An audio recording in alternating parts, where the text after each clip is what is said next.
ఈరోజు మనం చేసుకునే రైస్ వచ్చేసి క్యాప్సికమ్ రైస్ అండి. క్యాప్సికమ్ రైస్ చేసుకోవడానికి కావాల్సిన పదార్థాలు: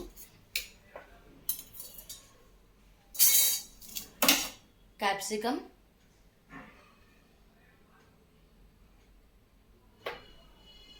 అండ్ కుక్కర్డ్ రైస్ పొడి పొడిగా ఉండాలండి, అండ్ అల్లం వెల్లుల్లి పేస్ట్. అల్లం వెల్లుల్లి పేస్ట్ లేకపోతే జింజర్ అండ్ గార్లిక్ కట్ చేసినవి కూడా వేసుకోవచ్చు, and roasted dry nut powder.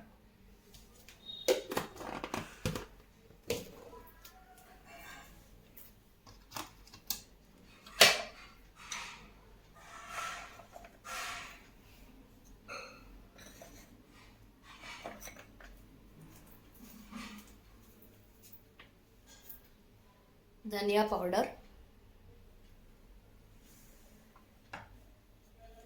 Garam masala powder,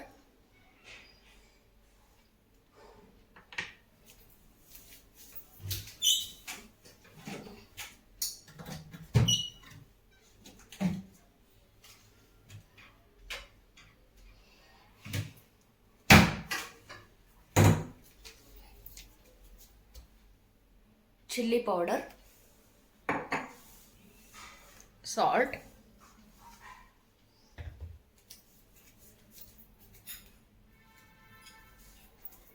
దాల్చినీ చెక్క అండ్ లవంగాలు. ఇవి కావాల్సిన పదార్థాలండి. తయారు చేసుకునే విధానం: ఫస్ట్ ఆయిల్ హీట్ అయ్యాక మనం జీరా వేసుకోవాలి.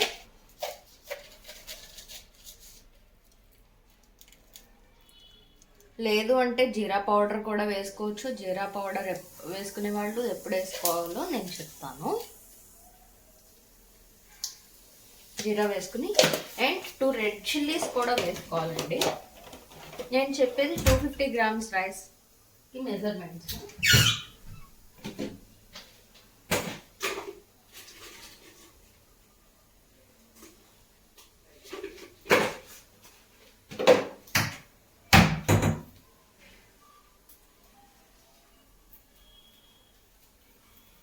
టూ రెడ్ చిల్లీస్ అండ్ ఈ టైంలోనే చెక్క లవంగాలు కూడా వేసుకోవాలి.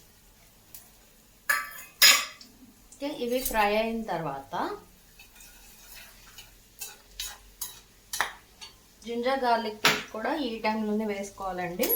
ఒకవేళ జింజర్ గార్లిక్ పేస్ట్ లేకపోతే ఫ్రెష్గా వేసుకోవాలి అంటే కనుక సన్నగా కట్ చేసిన జింజర్ అండ్ సన్నగా కట్ చేసిన వెల్లుల్లి పొట్టు తీసి సన్నగా కట్ చేసిన వెల్లుల్లి ముక్కలు వేసుకోవచ్చు.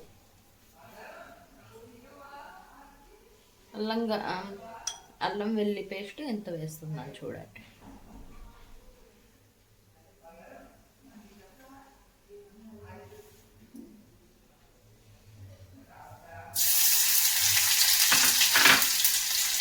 ఎక్కువ వేసుకున్నా బాగోదండి. మనం క్యాప్సికమ్ రైస్ కాబట్టి కొంచెం కమ్మగా ఉండేటట్టు ఎక్కువ మసాలా లేకుండా చేసుకోవాలి.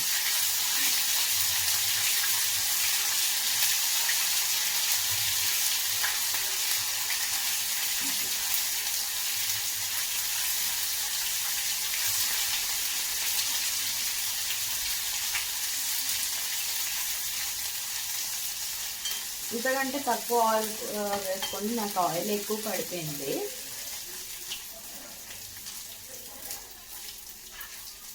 అల్లం వెల్లుల్లి పేస్ట్ కూడా ఫ్రై అయిన తర్వాత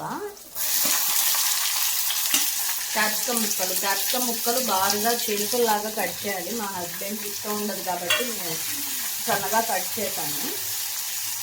క్యాప్సికమ్ కొంచెం 80% వరకు మగ్గిన తర్వాత నేనేం వేసుకోవాలో చెప్తాను.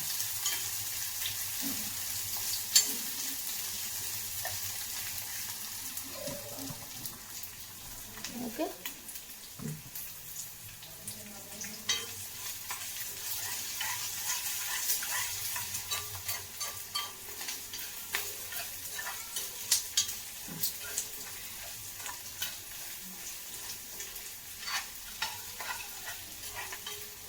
క్యాప్సికమ్ అనేది మనం పూర్తిగా కుక్ చేసేస్తే అది మెత్తగా పేస్ట్ లాగా అయిపోతుందండి. సో మనకి రైస్ తినేటప్పుడు క్రంచీగా తగులుతూ ఉంటే చాలా బాగుంటుంది. సో అందుకని నేను 80% వరకే బాయిల్ చేస్తున్నాను. అండ్ ఇది పిల్లలకి లంచ్ బాక్స్లో కూడా బాగుంటుంది. Capsicum is very good for health because it is having fibre కూడా ఉంటుందండి. గ్రీన్స్లో ఫైబర్ అనేది ఉంటుంది. క్యాప్సికమ్ రైస్ పిల్లలకి చాలా బాగా నచ్చుతుంది. సో ఒకసారి లంచ్ బాక్స్లోకి ట్రై చేయండి. 80% వరకు బాయిల్ అయిందండి.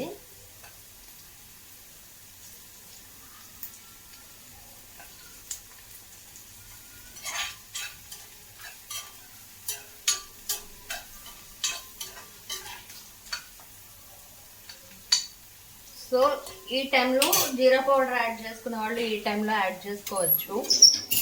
నేను జీరా వేసేసాను కాబట్టి జీరా పౌడర్ వేసుకోవట్లేదు. And 1/2 teaspoon garam masala, 1/2 teaspoon ధనియా పౌడర్,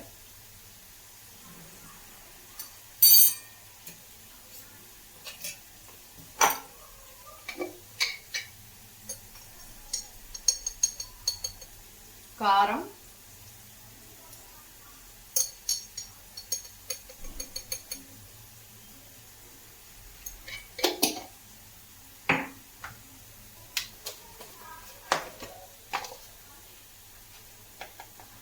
సాల్ట్.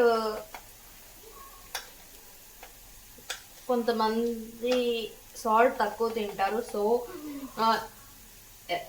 మనం ఇంట్లో దాన్ని బట్టి వేసుకోవాలండి సాల్ట్.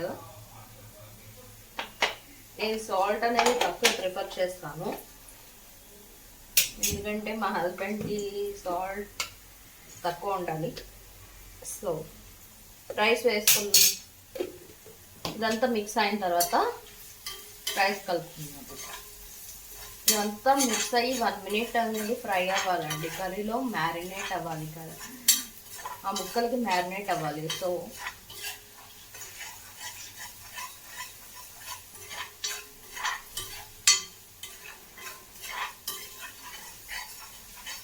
ఇలా 1 మినిట్ ఇలాగా స్టిర్ చేయడం వల్ల ఏమవుతుంది అంటే అడగకుండా ఉంటుంది. ఏది ఫ్రై చేసినా సరే మనం ఇలా స్టిర్ చేయడం వల్ల అడగంటకుండా ఉంటుందండి, త్వరగా మాడిపోకుండా ఉంటుంది.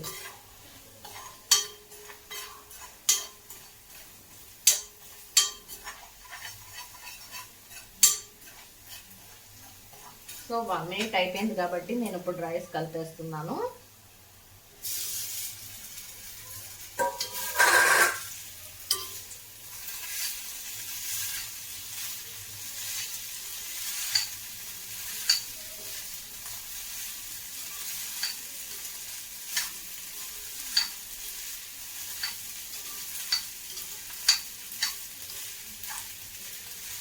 రైస్ ఇలా బాగా మిక్స్ చేసుకోవాలి.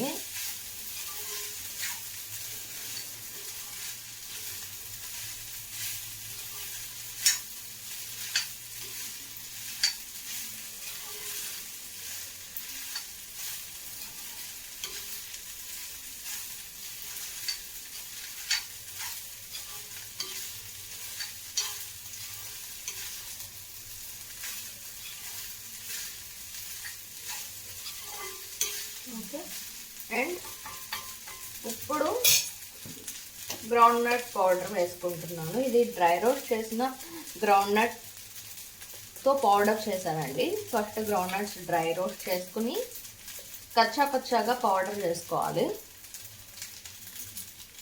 ఇది 1 స్పూన్, అంటే రైస్ క్వాంటిటీని బట్టి పౌడర్ వేసుకోవాలి. కచ్చా పచ్చాగా పౌడర్ చేసుకుంటే గ్రౌండ్ నట్స్ అనేవి మధ్య మధ్యలో తగులుతూ క్రిస్పీగా బాగుంటుంది. నేను చూసుకోలేదు, సో నాకు బాగా మెత్తగా అయిపోయాయి. పంటికి తగులుతూ చాలా బాగుంటుంది. సో లాస్ట్లో ఇందులో బటర్ వేసుకుంటే, నా దగ్గర బటర్ లేదు, బటర్ ఆర్ గీ రెండు ఏదన్నా వేసుకోవచ్చు. బటర్ వేసుకుంటే ఒక టేస్ట్ ఉంటుంది, గీ వేసుకుంటే వేరే టేస్ట్ ఉంటుంది. సో బటర్ ప్రిఫర్ చేయండి, టేస్ట్ చాలా బాగుంటుంది. అండ్ లాస్ట్లో కొత్తిమీర వేసుకుని స్టవ్ ఆఫ్ చేసుకోండి.